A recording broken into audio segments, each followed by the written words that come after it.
ఈ రోజు నేను మా తమ్ముడు బయట తిరుగుతూ ఉన్నాం. వాడు వెనక కూర్చొని రే ఈరోజు సండే కదా ఎక్కడికైనా వెళ్దామా అన్నాడు. సరే గాని ఎక్కడికి వెళ్దాంరా అని అడిగా. పెద్ద మూవీ రిలీజ్ అయింది కదా పెద్దకి వెళ్దాంరా ఇద్దరం కలిసి అన్నాడు.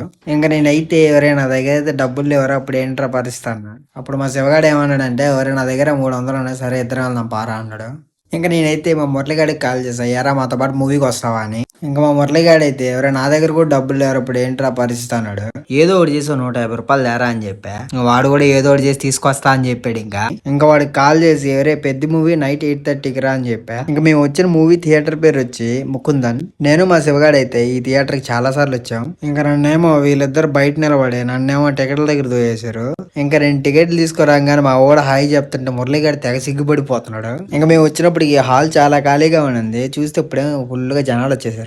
ఇంకా ఎంతసేపు రా బయట ఉందాం అని చెప్పి ఇంకా లోపలికి స్టార్ట్ అయ్యాం. నేను ఏమైనా వీడియో తీస్తే మా ఊరు తెగ నవ్వుతా ఉంటాడు మా శివగాడు. ఇంకా లోపల చెక్ ఇన్ అయిపోయిన తర్వాత డైరెక్ట్ గా 150 రూపాయలు టికెట్ దగ్గరికి వెళ్ళిపోయాం.